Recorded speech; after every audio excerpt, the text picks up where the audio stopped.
It's November. It's a lot of gray skies. It's getting colder. And honestly, I just wanna fart on my couch. I just wanna fart on my couch. Sit inside, fart on my couch. Take an edible, fart on my couch. Drag my ass across my couch. Take a big fart on my couch. Make a big, loud, hard fart on my couch.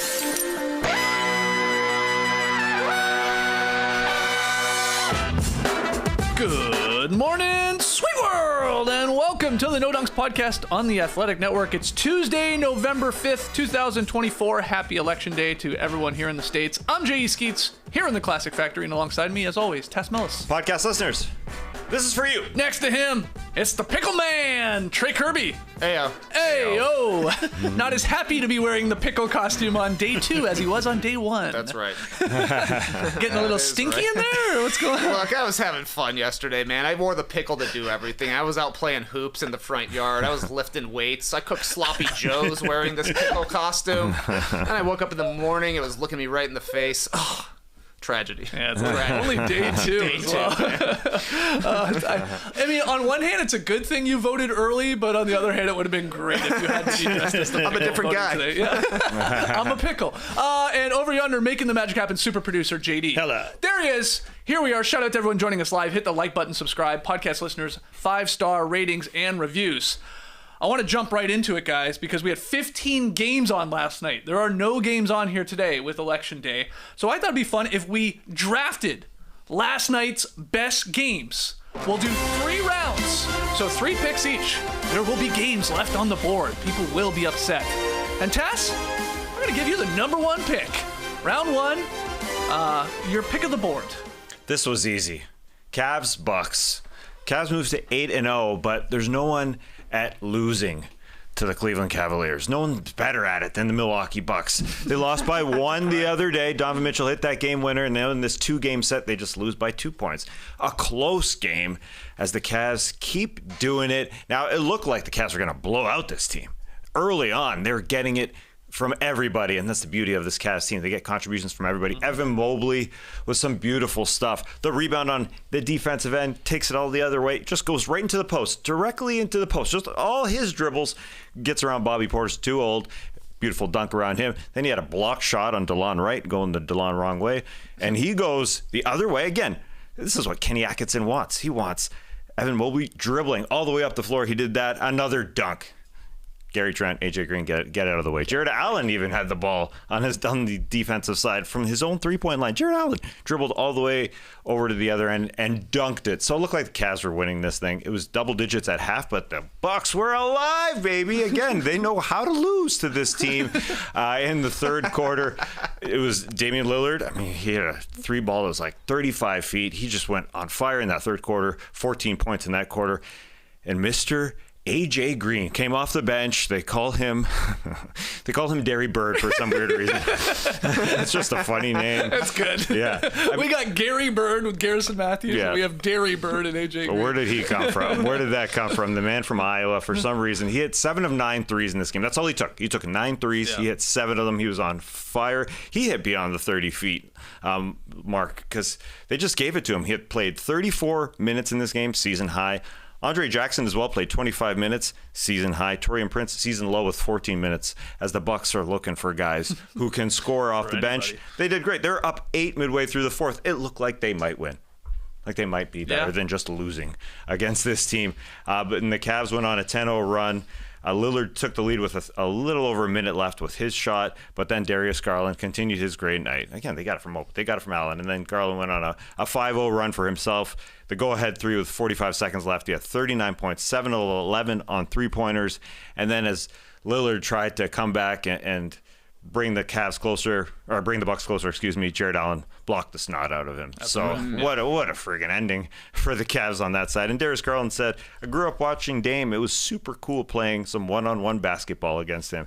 It was a Darius Garland show. I mean, I didn't mention Donovan Mitchell because it was not needed. I mean, he was great out there, but the other guys were fantastic. And 8-0. They just wanted everybody to contribute, and here it is through 8 games. This was our feature game, I would call it, on playback last night. Marquee matchup. It was the first game. It got everything started because we had staggered start times of 15 minutes. But so we were really like locked in on this one. Like you said, Bucks made it close.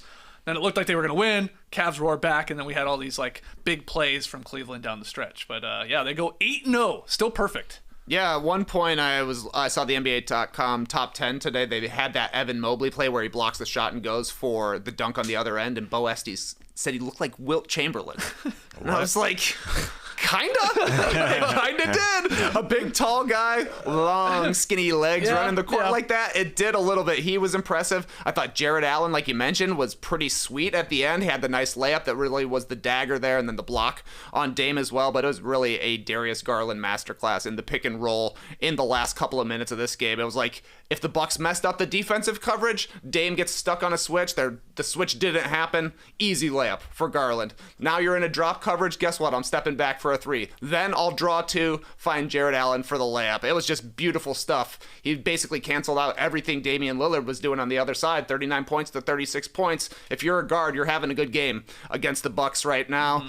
And, it was a roller coaster kind of game, I thought, for Bobby Portis. You had Hot Bobby in the first half, probably his best run of the season, getting the start there. The young Bucks looked pretty solid with him not slowing down the bench. And then in the fourth quarter, the last few minutes, like 0 for 3 and a turnover. Yeah. Basically 4 straight possessions that turned an 8-point lead for the Bucks into a tie game for the Cavs with a ton of momentum. So great win for Cleveland to be able to hang on to that and actually win that. And the Bucks, man, they're just struggling. They need something to go right. I think they got the Jazz on the schedule. That would be the all-time panic mode if they lose that one. Sure. But they could beat anybody. They just took down the powerhouse Bulls last night. So watch it out. Yeah, and I didn't even mention there, you said Bobby Portis starting for Giannis Antetokounmpo. So the Bucks are extremely happy as Giannis holding that groin right now. Doc Rivers said we're looking long term here. So Giannis didn't play in that one, and it looked like they were going to win without Giannis. They didn't. They did not. Let's keep it moving. Trey, you have the second pick here overall. Oh, there we go. There's the chimes. What are you going with? Might be a reach. This might be a Hasheem Thabit-like pick here at number 2, but I'm going with the Nets beating the Grizzlies. What a shocker. What? You didn't have it on your draft board? Are you crazy? 3 reasons for you. Right now, the Nets are scrappy. Yep. It's early in the season. Yep. They probably end the year near the bottom of the standings, but it's early enough right now. They've got great chemistry. They're in basically every single one of these games, and I'm impressed with the way they play for each other, because it feels like the entire Nets team is made up of guys that are just left over from trades. They're all playing for something. They want to establish themselves. Maybe they want to get out of Brooklyn. Who knows what it is? It's working for the Nets right now. Number 2, Dennis Schroder is hooping, or as the playback posse was saying last night, shrooping. He's shrooping. He's shrooping out there. 20 points, 6 assists in this one for Schroder. He's averaging 20, 3 boards, 7 assists, shooting 51 from the field, 49 from 3, 85 at the line. Had a couple of huge shots in clutch time in this one, really orchestrating the offense. I've got to give Cam Thomas some props too. The dude wants to shoot every time, but he's passing it more often now, and he's happy to get off the ball. Let Schroder make something happen. Yep. Here's a couple of more reasons I like this pick at number 2. Ja Morant hit 2 360 layups in this game. Yeah. Pretty sick. And Zach Edey won Rookie of the Year last night. One game. That's all it took. 25 points, 12 rebounds, 4 blocks. That's the most points any rookie has had in a game this season. That's the most rebounds any rookie has had in a game this season. That's the most blocks any rookie has had in a game this season. It was the first good game a rookie has played, because I think Ja Morant figured out Zach Edey's the biggest dude out there. He was just throwing it up to him. Yeah. The lobs weren't always there, but he's like, whatever, I'll throw it up. He'll push Nick Claxton out of the way, be able to finish. Ian Eagle called him a Tyrannosaurus at one point. I didn't know if that was complimentary. Yeah. Tyrannosaurus is known for having tiny arms, but being ferocious. Right, but he's more of a brontosaurus, if anything. He's more of a brontosaurus. I totally agree. Yeah. He doesn't have short arms. He does not have short arms. No. Also, Ian Eagle called him Mount Edie, which I was like, that can stick around. He's a mountainous man, so a lot of fun stuff was happening in this one. Will it go down as a Kevin Durant sort of pick, or will it be a Hasheem Thabit? We shall see. Oh, great. What do you think? Did he reach on this one? Was it going to... Where did you have it on your draft board? Way lower. Yeah. But I was thinking I'd get it like in the last round or something like that. Yeah. Way lower. But Dennis Schroder is a great call, and a guy who is playing for his next team. It sure feels like him and Cam Johnson. And he's had such an interesting career. How many teams he's played for now? Atlanta, OKC, the Lakers, Boston, Houston, Lakers, Toronto, Brooklyn, and another one, I'm sure. But he's scoring, so why couldn't somebody else sign him? I love the Hasheem Thabeet pull, though, because it's a wild career to look back at. That Hasheem Thabeet drafted second, only played a year and a half with the Grizzlies. He was traded real quick. They said, we're done with you. But the Nets are just a fun team. I do feel bad for the Tyrannosaurus Rex, or whatever you call Zach Edey now, leading all rookies in scoring now with just one game, because like that. 11 points per game is the highest for a rookie. But I feel bad for him just because the sweat on those Grizzlies jerseys, it's dumb. It never goes away. Yeah, that baby blue, it really shows up the sweat, and he's a sweaty dude. Yeah. He's a sweaty dino for sure. Yeah, yeah. That's it. Okay. I was going to say something else. Oh, the John Morant 360s were goddamn amazing. Like, both of them were incredible. Yeah. I'm not sure which one was better. Immediately last night when we saw them for the first time on playback, I was like, I think the first one's the best one. And I'll stick with that, but I was like, the more I watch the second one, where it's like, that's the one where he's like, looks like he's going to hammer dunk it, and then just like, nope, I'm going to go the other way and do the 360. I don't know. That's a good poll. Which one's better? Do you have an opinion, TK? I feel the exact same way you did. Like, when I saw the first one, I was like, ooh, too beautiful. It's so pretty. So gorgeous, looking like Brian Boitano out there. But the trickiness of the second one really I think it looks sold more me. like Brian Orser, actually. I don't know who that is. It's the Canadian guy that battled Boitano in the Calgary Olympics. Who can forget? I can't forget. Elizabeth Manley getting a silver for the women. Yeah, get your votes in. You want the straight 360 or you want the switch hands? Either way, 360 layup is the NBA equivalent to a triple in baseball. It's like the most exciting play. It doesn't happen all that often, and they all look super cool. You're like, oh, nice. He did that. They are super cool, and I don't think maybe casual fans get hyped enough for them, if I'm being honest. Okay. Like, I just saw a wicked highlight from Saquon Barkley over the NFL weekend, where he did like a spin to avoid a tackle, and then with his back to the defender who's about to tackle him, jumps in the air, and the guy sort of went under him, and he picked up a couple more yards. Incredible. Cool. Absolutely incredible. But, like, to me, this is sort of the equivalent of that. And you're right, TK, maybe it happens more than what Barkley did. I don't think we've ever even seen that. But, like, it doesn't happen all that much. And all that pretty, the way that John Morant can just contort his body in the air. It's just ballet in the air. Yeah. I don't know. I think people should get more excited for these plays, personally. We need a layup contest at All-Star Weekend. Trey brought it up last night while we were watching. We were watching John Morant, Derrick Rose before him. Those are the layup kings. Just guys who get up and Kyrie just do whatever does it they in want. A different way with the spins and the touch off the glass. And the hands, yes. It'd be fun. Great plays and good game. You know what? You didn't reach. You sold it, man. Right? You sold it. You sold it. Yeah. It's like grower. All right. I got the number 3 pick overall here.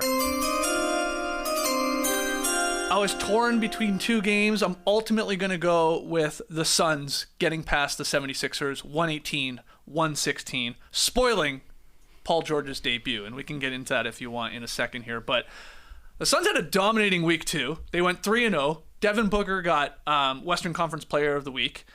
And they start this week 3 with another quality win. They're 6-1. The Phoenix Suns are here. And Kevin Durant was the reason why they extended their winning streak last night. I want to go through what KD did here in the final 5 minutes of action, because he finished with 35 points and he had 15 in the fourth. But he did everything. He hit a tough floater in the lane. 2 guys were draped all over him. Didn't matter. Then he hit his little patented turnaround jumper from the elbow over Martin, who had a rough night trying to guard KD. Yes, he did. Then KD set up Nurk for a dunk out of some high pick and roll action. Really nice stuff. Nurkic had a really good game, actually. Then KD blocked Oubre Jr. at the rim, hit a couple free throws, then hit a step back 15-footer over a panicking Sixers defense. Again, Martin was flailing, doing anything to try and stop him. We thought that might be the game winner, but in the end, it turned into a game-winning layup from KD. Off an offensive rebound. I think Grayson Allen actually corralled that, and then they set it up. And when you say game-winning layup, I bet your mind immediately goes to, okay, transition, semi-transition. No, it was in a half-court set, And you have to respect these shooters so much that are in the corners that KD just took it right to the rim and finished up and over. But he just did everything. He took over this game on a night where Booker didn't have it going. Like I said, Nurk was contributing. Some other guys chipped in, but this was a KD win. And that's why I'll take it in the first round here. Yeah, they put him up 2 points there. Paul George took a shot to tie it at the end that was at the buzzer, and he said post-game he would have taken a 3 if he knew that it was just a 2-point lead. He said he would have gone for the winner. He thought it was a 1-point lead. Oh, weird. He was rusty. Yeah, he was Paul rusty. George was rusty. He hasn't played. Yeah. He hasn't played in a minute. Yeah, not good Haven't at counted counting. in months. Yeah. That was good for Tyrese Maxey just have another guy to handle the ball, and that helped. Yeah. Big time. They looked like a better basketball team, Yes. even if they get the loss here against a good Suns team. Yeah. Any other thoughts on Paul George from you? I mean, he's just not as good as Kevin Durant, at least in his first game back, because KD was the MVP. And Paul George, understandable going to him for the shot, but he was rusty. They probably could have gotten a better look with Maxey, but whatever. The guy missed his shot. I actually thought the Suns' defense probably is the second MVP in this game because KD is the first. Suns defense the last 5 minutes held Philadelphia to 1 of 7 shooting, 3 total points, and 3 turnovers. They just could not get good looks down the stretch, I thought, in this one. But having Paul George helps, and you can see it in the way a guy like Gurkan Yabusele plays. A career-high 19 points for him last night. Career-high 5 threes. It was his first big game since coming back to the NBA after his performance with France in the Olympics. And you can just tell that everybody kind of moves down the pecking order a little bit, which makes your shots easier, gets you better looks. Paul George will round into form offensively, assuming he's able to string a bunch of games together here. But it's good for the Sixers to get him back because they need to start winning some games. Same with the Bucks.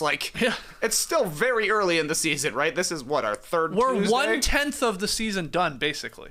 Right, but they're falling behind.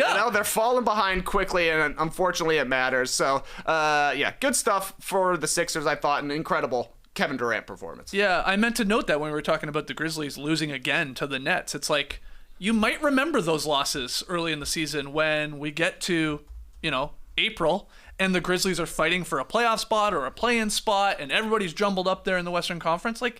Losing 2 to the Brooklyn Nets, it could hurt.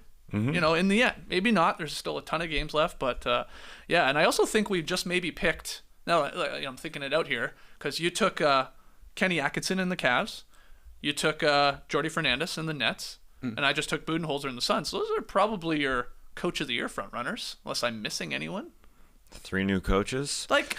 They'd be on the short list. Yeah. For COIs. Oh, yeah. With how the Nets are playing above their heads, and how Budenholzer's got more spacing going on with the Suns. They just look so much better, I think, under him. The offense does. And then, of course, Kenny Atkinson. Yeah, Jamal Mosley would have been there if Paolo Banchero didn't get hurt. You never know.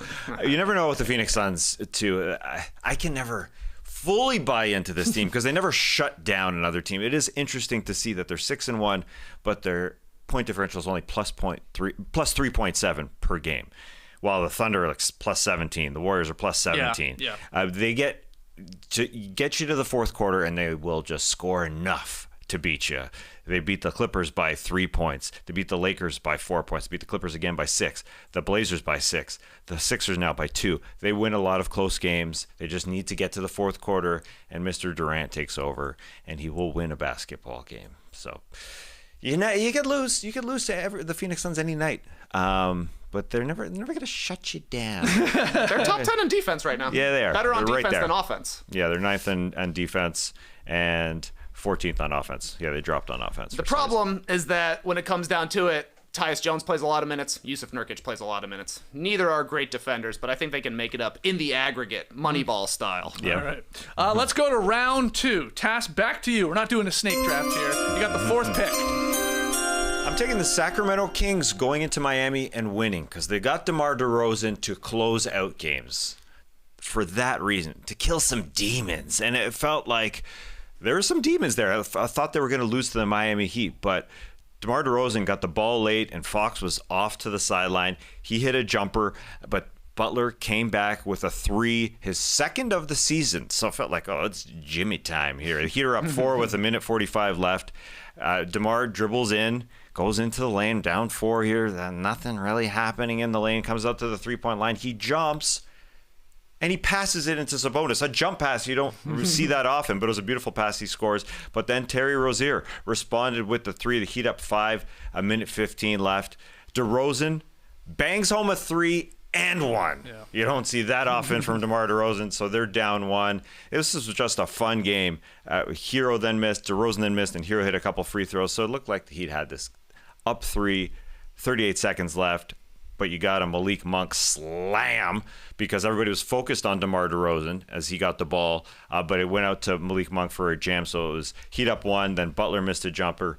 Fox missed, but Sabonis got a rebound and just chucked it up real quick with 1 second left. That was a beautiful big-ass rebound. Yeah. That was Big-ass a rebound highlight right there. That That was was. in traffic. He had to go get it. And then, like you said, to have the wherewithal, like, not only do I get it, now I got to get it off my fingertips and cash. Yeah, watching the rebound, you'd think it must just go straight to him. But it went into like 4 guys, and he was able to get his undersized center body up above everybody else to grab it and put it back for a dunk. Put it back for the game winner, I should say. So a nice ending.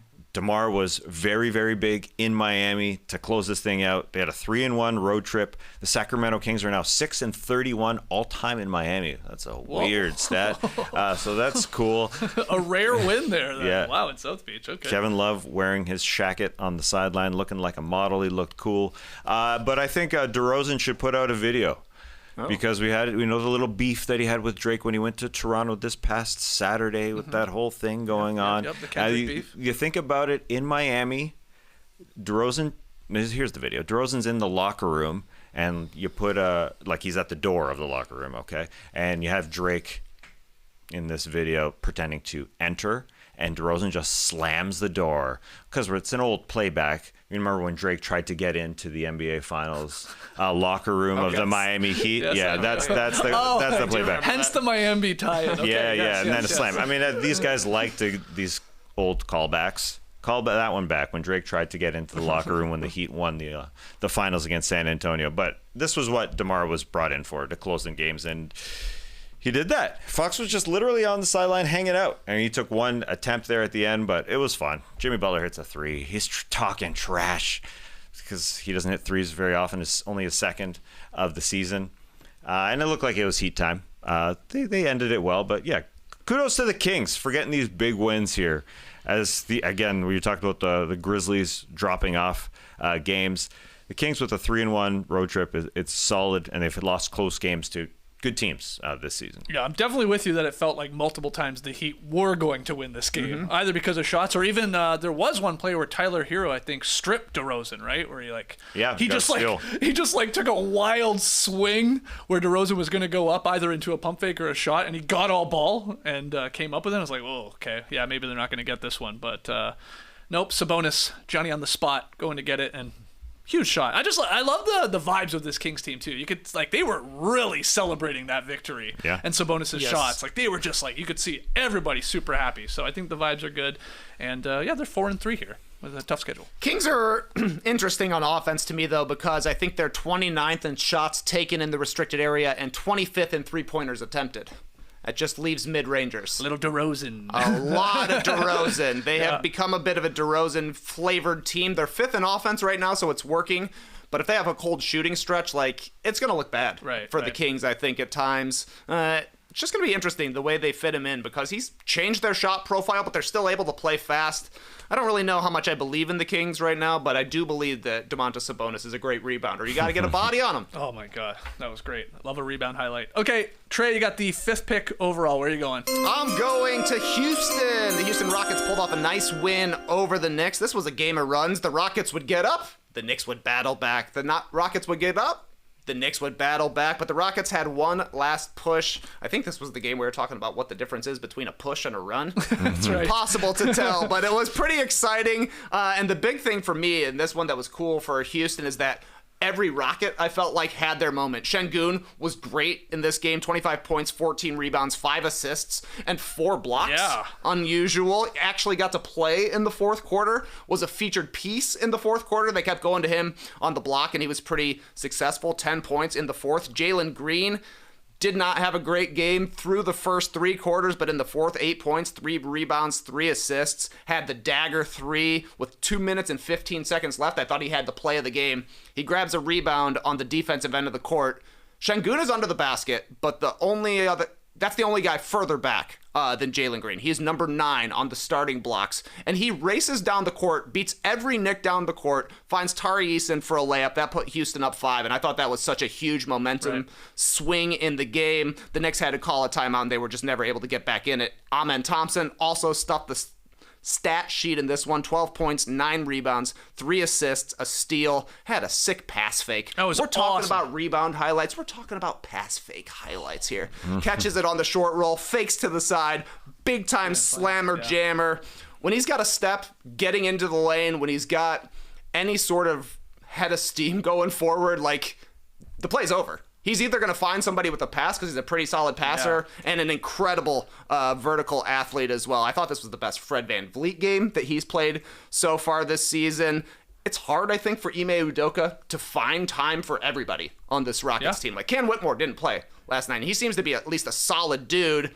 Also hard to find the right mix when you're shuffling through so many guys, but I thought they found it against a pretty good opponent. The Knicks are 4th in offense right now. They scored 97 points last night. Lockdown mode for Houston. Putting on the clamps, putting on the seatbelt. I know all the celebrations now. But great stuff, I thought, from the Rockets. And it's awesome to actually see, like, Sengun and Jalen Green both doing stuff. Because I feel like Sengun, Green, and Thompson, like, they've got to figure out how those 3 specifically fit together, because it feels like if you have 2 of them on the court, you're doing well.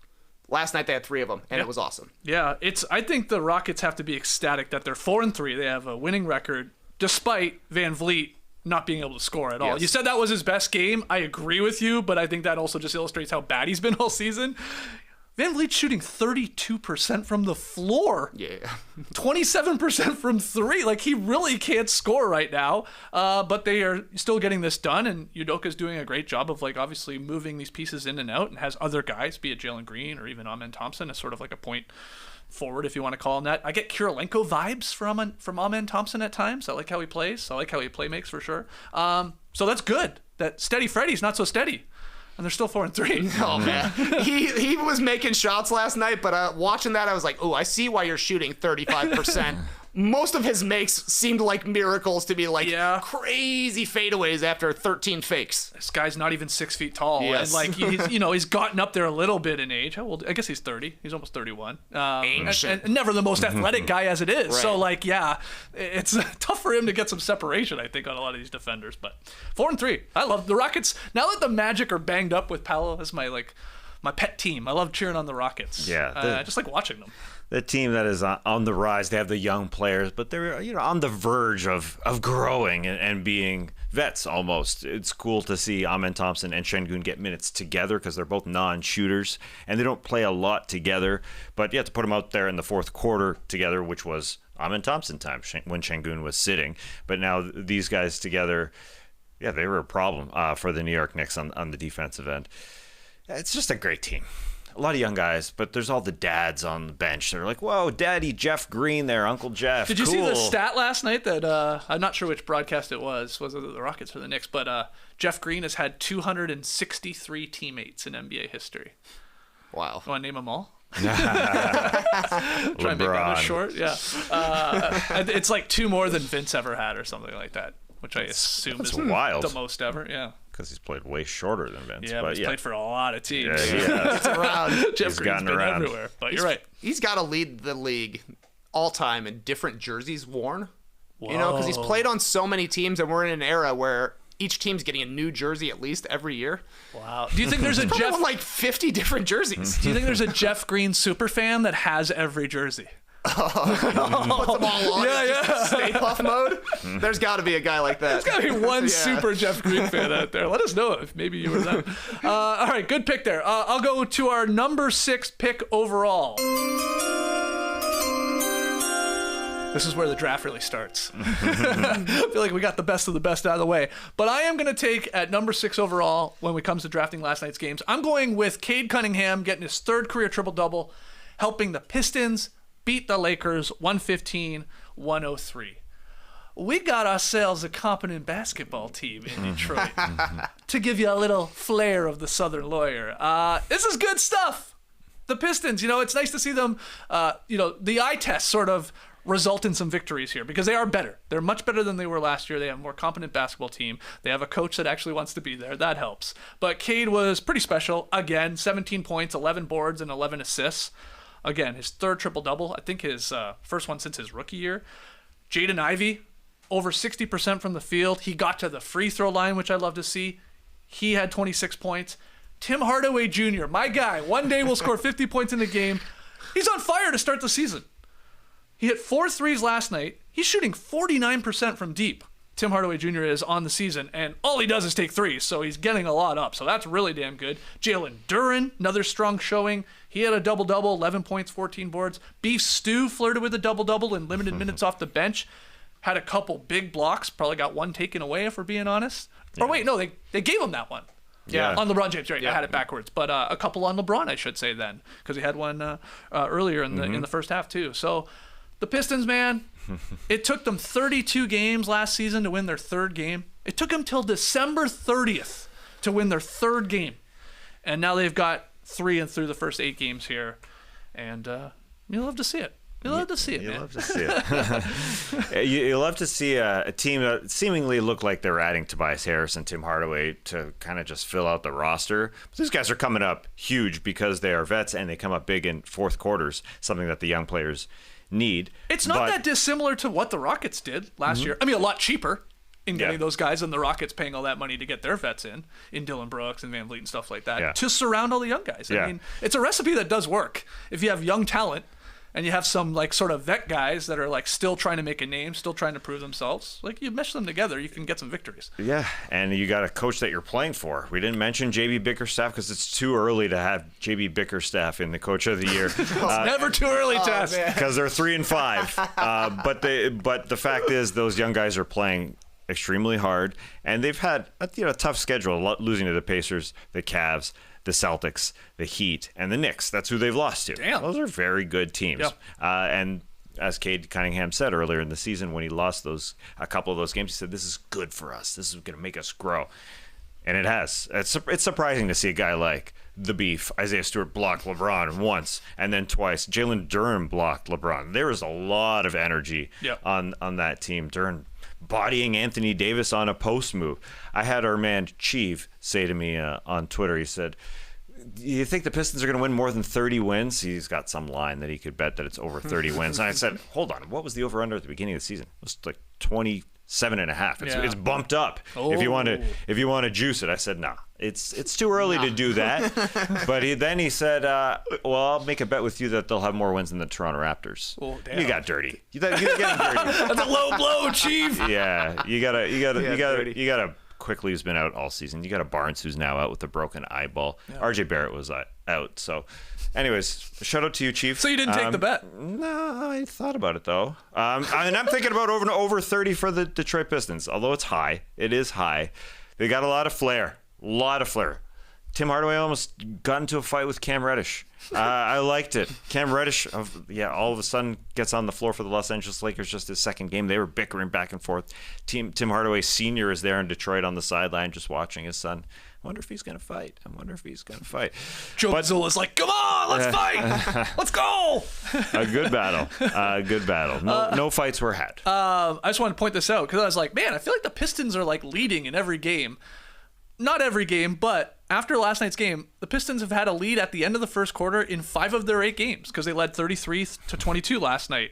So after 12 minutes... 5 of 8? 5 of 8. They are leading games.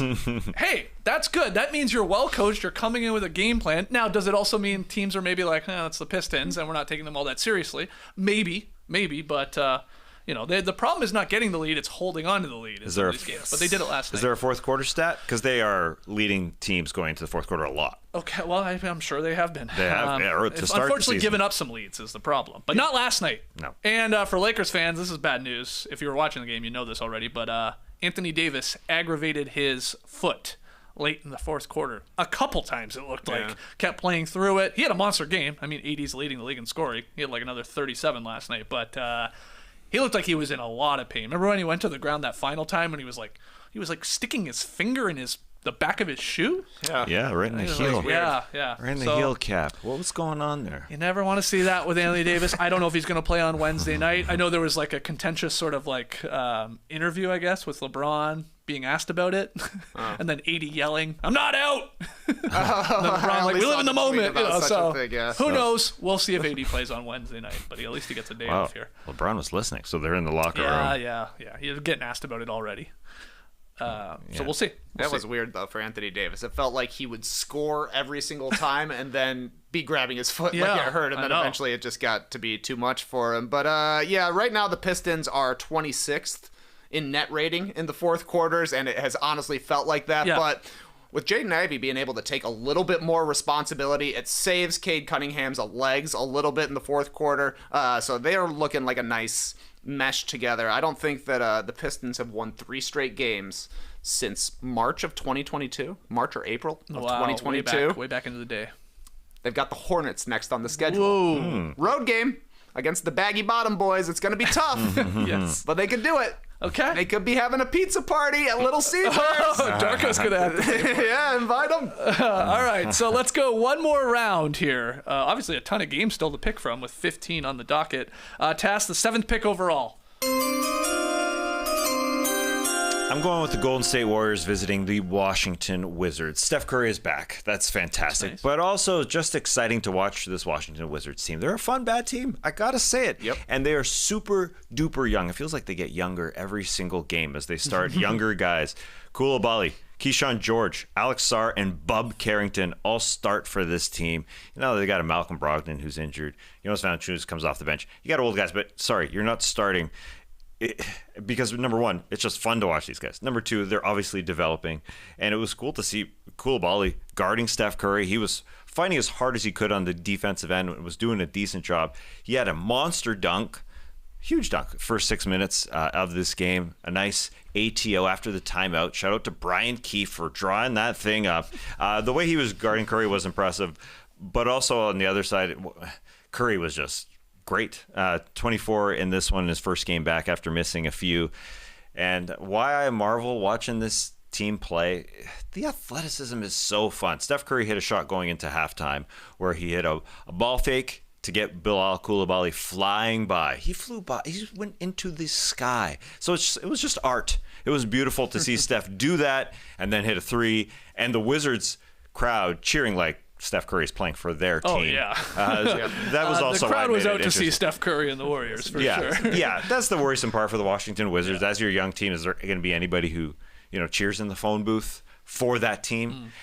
In the years past, they haven't had that. So why would they have it now? It is a problem.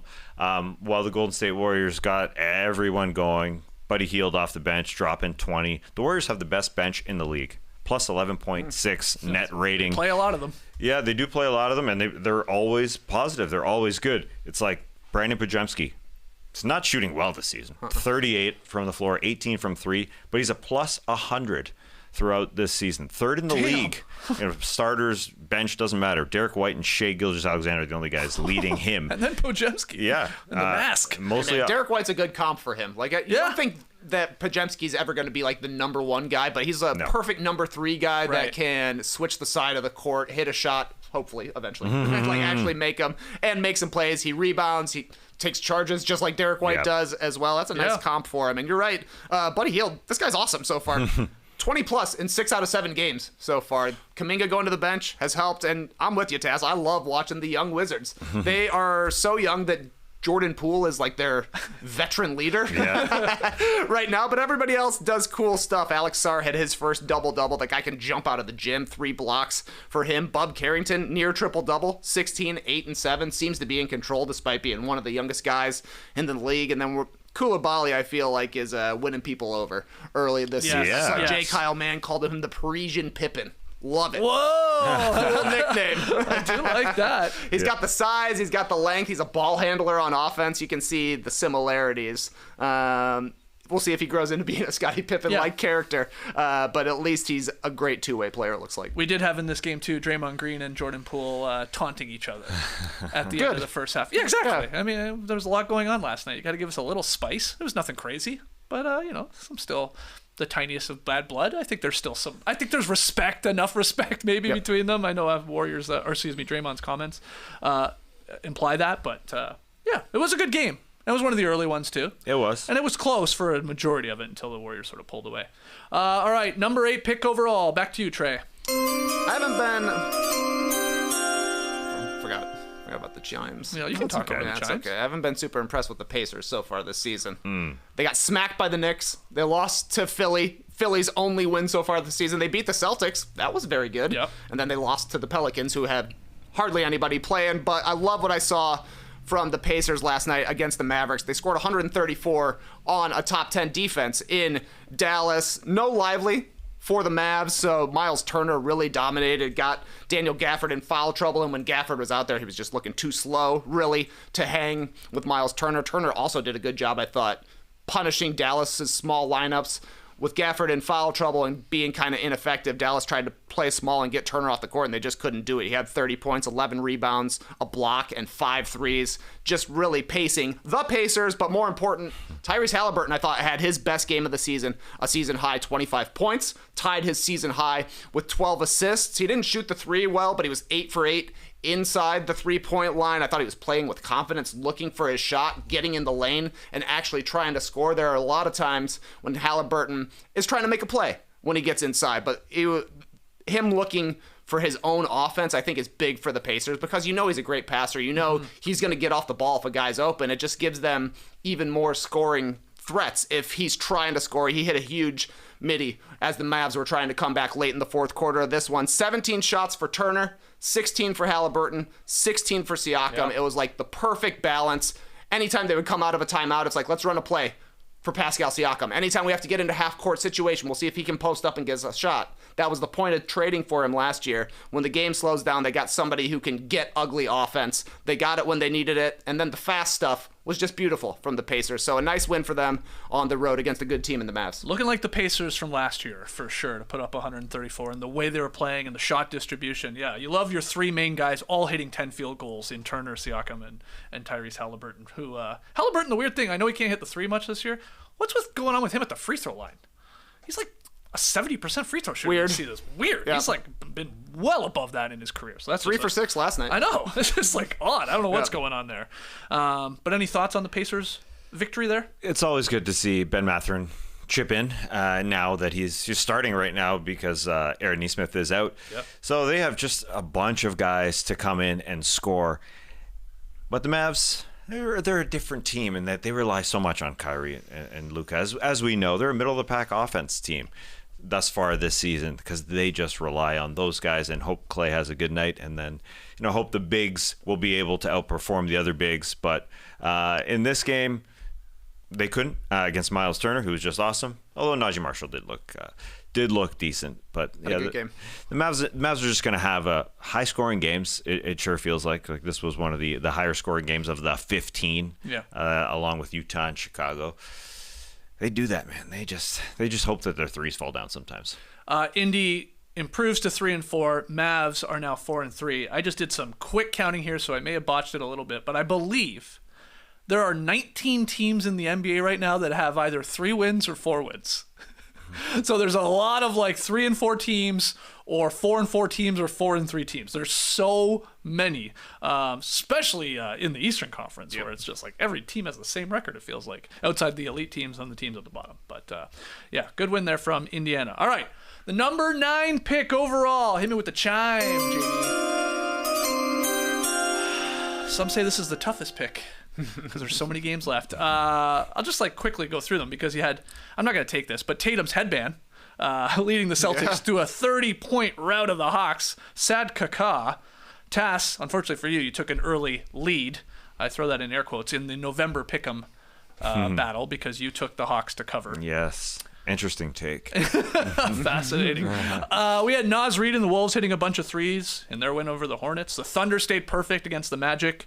OKC's won all of their games by at least 12 points, so dominating fashion. The Blazers beat the MASH unit Pelicans. Can't get too excited about that one with no one playing, but they beat them handedly by 18 points. The Utah Jazz won for the first time all season long. They beat your Bulls. Yep. Keontae George game of his career. Yeah. 33 points, 9 assists. This guy was a monster, hit 6 threes. And then the Clippers rallied from an early 26-point deficit to beat the Spurs for their first win in their new digs in the Intuit Dome. We got to send our best to Coach Pop, by the way, who's out right now due to a health issue. But Spurs were up huge, and then Clippers got back in that. But I'm not taking any of those. I guess this is a homer pick, even though they lost. Westbrook scoring 21, Jokic triple-double as the Nuggets beat the Raptors 121-119. That's my final pick. Westbrook starting because of Jamal Murray in concussion protocol. Played well. He had 21 points, so he chipped in. Then he had like some smothering defense at the end on RJ Barrett, who took like a step-back three that Westbrook was right up all in his shorts. And man, that shot almost dropped. That was an in-and-out shot attempt from RJ Barrett to win it at the horn, but it just fell out. But the good takeaway for the Nuggets in this one, their bench actually contributed. Now, again, Malone, it was like they had no choice because of injuries. Again, Jamal Murray out. And then Aaron Gordon left the game like 3 to 4 minutes in this with like a calf strain. But Peyton Watson, he was a +9 off the bench, 16 points, played great D. That's what he does, but he hit a big 3 late. And Julian Strother chipped in 13 points. He had an incredible layup, I thought, with about a minute and change to go. Driving right, far away though, and had to like kiss it high off the glass. Nice touch there. That was big. And the Nuggets get it done for the second time task against our Raptors here. Just eking out the victory. No one loses to the Nuggets better than the Raptors do. There you go. They go to overtime. Bookend this, yeah. Yeah, and then lose by 2 to the Nuggets in a close one, where RJ Barrett was trying to do his thing, where the offense goes through RJ Barrett now without Barnes and quickly. Just pick and roll. And yeah, the Nuggets showed what to do against the Toronto Raptors. Just try and double him, try and get the ball out of his hand. Go get it. And yeah, just give the ball to Jokic on the Denver side because Jamal Murray's up. They just kept going to him, and Jakob Poeltl, unfortunately, fell out in this game. They need that guy. They don't have a backup center, really. Kelly Olynyk is hurt. That's all they currently have. You got to play your Bouchers on him. You got to play your Bruno Fernando's on him. Can't play him. Mobo obviously gets love a the chance. Mobo. Yeah. Little fella. He's 6'6". It's too small. But Grady Dick is awesome. Grady Dick is just a really good basketball player, and that's the good thing. Even though the 1-2 right now is Barrett and Dick in the starting lineup where the offense goes through, you can see that Dick can be, the 4-5 guy quite often when they get back Barnes and quickly. So that's a great sign. When that guy can now drive, he's not just a shooter. He can put the ball on the floor, drive, and it was 2 nights ago he banked a ball off the glass with a hook shot. What? As he drove to the hoop, he shows that he can drive as well. So, yeah, it's terrible for the Raps right now with everybody currently out. Yeah. And you can say, well, at least they're putting forth efforts. Yeah, sure. Yeah, honestly, that's fine. You can. The Raptors are 2-6, and I feel like the Raptors fan base is ecstatic. They should be. Yeah. They're like, look at Grady Dick. He's like the best sophomore in the league right now. Better than Wemby. I mean, you know what I mean. He's having good scoring stats this year, and he looks like a competent player and really good player, moving off ball, and is a problem right now for teams. RJ Barrett looks obviously really good. It looks damn good. Yeah, they're not winning games, but they're getting minutes for all these young guys too. Yeah, it would just be nice if Scotty was healthy, Emmanuel quickly was healthy. That's all. But they are putting forth an effort that Raptors fans can be proud of. They do go play hard. Yeah, there's no doubt. The glaring, the difference between the Raptors right now with missing their main guy and Scotty Barnes, and even quickly to some extent, is they play really well for a majority of the game because they run an offense and they have to. Be it RJ pick and roll with Poeltl setting the screen, obviously Grady Dick coming around all these screens and getting him spots at the elbow. But then the NBA's weird, right? Then you get into the final couple minutes and you're like, for whatever reason, teams just stop running things, and it's like you just want to give the ball to somebody and go get us a bucket and operate. And RJ Barrett has been as awesome this year, but it's that's the next step. That's the superstardom step, and I don't know if he'll ever get to that one. That's where you have Jokic on the other side. They just give him the ball.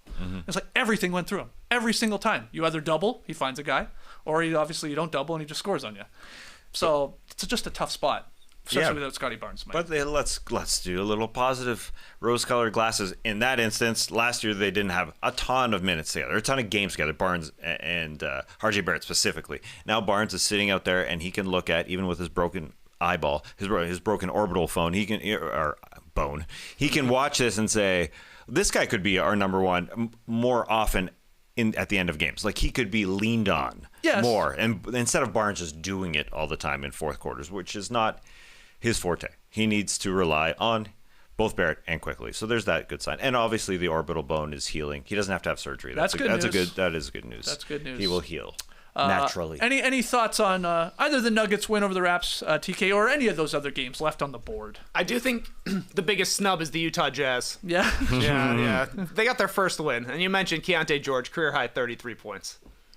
Great stuff for them. They're the biggest snub. I got nothing else to add to the Raptors and the Nuggets. You guys said everything about that game. Yeah, we did. Maybe too much. Perfect amount, in your game, did you see the dunk score for John Collins? Ridiculous, man. Dunking on Kobe White? What did he get? He got a 113.4. Oh, jeez. Of course, it's out of 120. One of the highest That's one of the highest dunk scores of the year. It was a nasty dunk. It was good. It was a big-time dunk, but Kobe White, not the biggest shot blocker. I thought the handball rim angle was supposed to matter for the defensive contest. Well, also, Kobe White got clocked in the face. Like, John the Baptist threw a bow in his face. That actually added to it, I think. Yeah, maybe. Yeah, it was a big-time dunk. We got some bonus points. He was for that. good. All right, those are the 9 games we drafted and our reasoning why. Let's hear who you think was the biggest snub. Hey, who had the best draft?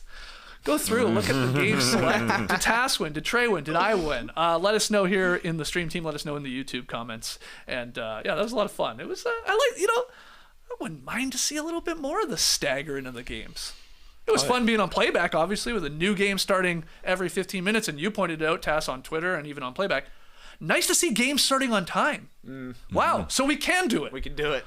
Yeah. Like those games said 7 o'clock, 7:15, 7:30, 7. They all started within a minute of that time. It wasn't 10 minutes of whatever pregame rambling. Yeah, usually I'd tune in 5 minutes after the air quotes start time. Yep. I did at 7 o'clock. Oh, crap. I got to rewind. Yep. Which is fine. Yeah. Yeah, Let's I do could more just of skip that, through the though. commercials. Yes, it would be nice. It would be nice. Be nice. If they start on time. I mean, even on days when there's not 15 games. That's what I mean. Like, Yeah. Well, or I'm just saying, like, why not? If there's 8 games, why not just stagger them all 15 minutes? You know? I 100% Come on, agree. give us a chance. Come on. Give us like that see little this. March Madness feel. It's nice. Yeah, I do feel like I missed a lot of first quarters. Well, yeah. Because like a game would end, be like, oh, here, this one's tipping off. I missed it. You definitely focused on second halves and fourth quarters last night, but that's okay with that Ride many the games wave. on. All right, so we'll call it there. Everybody, if you haven't voted, go and vote. Maybe you're listening to us right now while you're standing in line. So thank you if you are. We're gonna hit the beach tomorrow. No games to talk about. No games to draft. So get your questions in. You can email them in nodunks@theathletic.com. You can tweet them in @nodunksink. That's INC on the end. You can leave them in the YouTube comments under this show if you want to. Maybe we'll put a post up on our YouTube community page as well. Get your cues in though. Do we got a good batch right now? Oh, yeah, we have great emails coming in. Have accumulated some decent Okay, ones. So, yeah. good. So we're going to have some fun at 10 a.m. Eastern, hitting the beach to read your emails and your tweets. But you still have time to get a good one in at least. Tess says, man, there's some good ones. So you're going to have to bump something out. Bump it. Yeah, so make them good if you're going to send one in here today. Until tomorrow, Clipper Bros. You heard it here first. Have a great time. Turn up. Love you guys. Awesome. Thanks for joining us. And remember, the shortest game last night was the Milwaukee Bucks and Cleveland Cavaliers.